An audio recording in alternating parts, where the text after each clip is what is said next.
Welcome back. Well, we have Mary Ellen here on behalf of TIP, which is Trauma Intervention Program. Well, welcome. Very nice to have you on. Thank you, Lisa. My pleasure. Now, I was very fortunate last weekend to actually speak with one of your volunteers who is going through your training program right now. And what a fantastic organization. Tell me a little bit about what TIP is. So TIP is it's a nonprofit here in Orange County. It's primarily volunteer-based. We have about 106 active volunteers. And we respond to the scenes of traumatic events. Right. We're called out by first responders, police, firefighters, CHP, and hospital personnel. Right. When there's a traumatic event, and we're there to provide emotional first aid to victims, to loved ones, to witnesses. Yeah. And give them practical resources so they can take the next step to move forward. Now, one thing that I found really interesting when I was learning about it is that it's not just something that you just show up and volunteer for. There is a lot of training that goes into this, and it really takes, a lot in terms of what you have to do to care for somebody who is really feeling the pains of something that they're going through with someone who may have, that died or in a serious accident. Absolutely. When our founder, a man named by the name of Wayne Fortin, was a mental health professional, and back in the 90s when he founded TIP down in San Diego County, he found in counseling people that a lot of people suffered from what he calls second injuries. So it wasn't bad enough, they just lost their loved one. Now there's a perception that they felt let down by the system, or a neighbor comes and says something well-meaning but hurtful. And so yes, there's a lot of training. We have very high standards so that we only help people. We really assist it. That emotional first aid is quite intensive. And Right. What is some of the training that you do?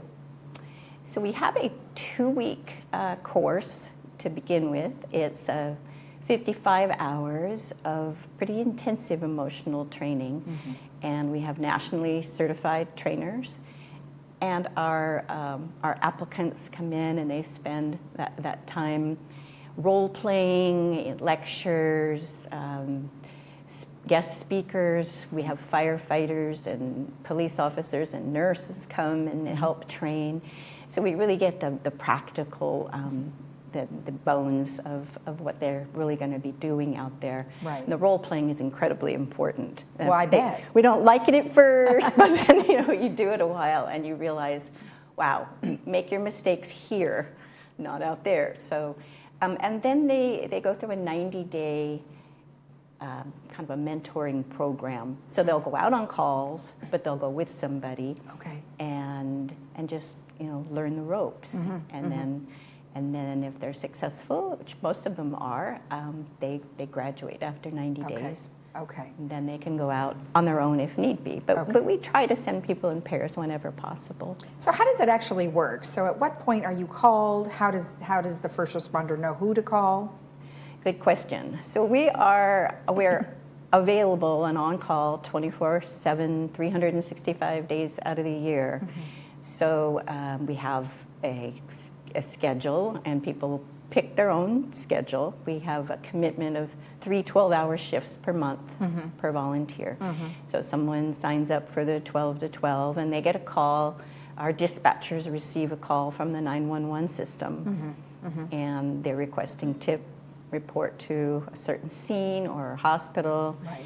And then our volunteers are dispatched out to the scene, and we have a goal to arrive within 20 minutes. Wow. Okay. So that's pretty quick. Right. So I'm imagining it would be by region of some sort, where you have someone that's in that area where the accident may have occurred. We do our best to do that. Sure. Yep. Okay. Excellent. Absolutely. Now you've been with them for quite some time, and you yourself started out as a volunteer. Yes. So tell me your process. So my sister actually introduced me to TIP. She was a volunteer, and I watched what she was doing and was pretty blown away. So this is just not your average volunteer job. Yeah, yeah. And I really wanted to give back in a big way. And so I went through the training with my husband. We both did. It's a family affair. And we volunteered for the last 6 years. Okay. And then last May I stepped into this opportunity. Excellent, excellent. Well, let's talk a little bit about, now this is you're doing a fundraiser that's going to be on April 27th.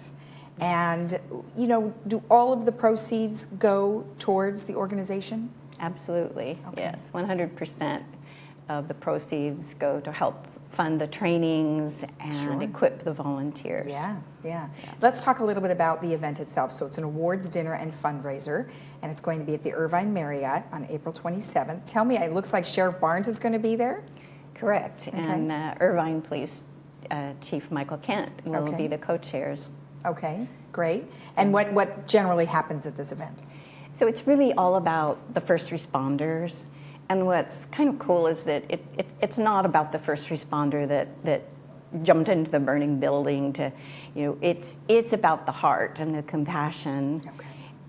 So it's honoring first responders who did something kind of from the heart that the volunteers saw, and they nominate the first responders during the year for these awards. Okay. So we have 18 honorees from the hospitals, fire, police.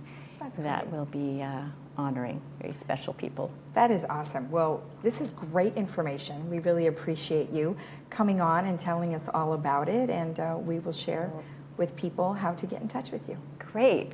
We'd love to have them as volunteers. Great, thank you. Thank you. You're welcome. If you want more information about the TIP program and you have some questions, you can always get in touch with them at tiporangecounty.org, or you can call them at 949-525-7376. We'll be right back.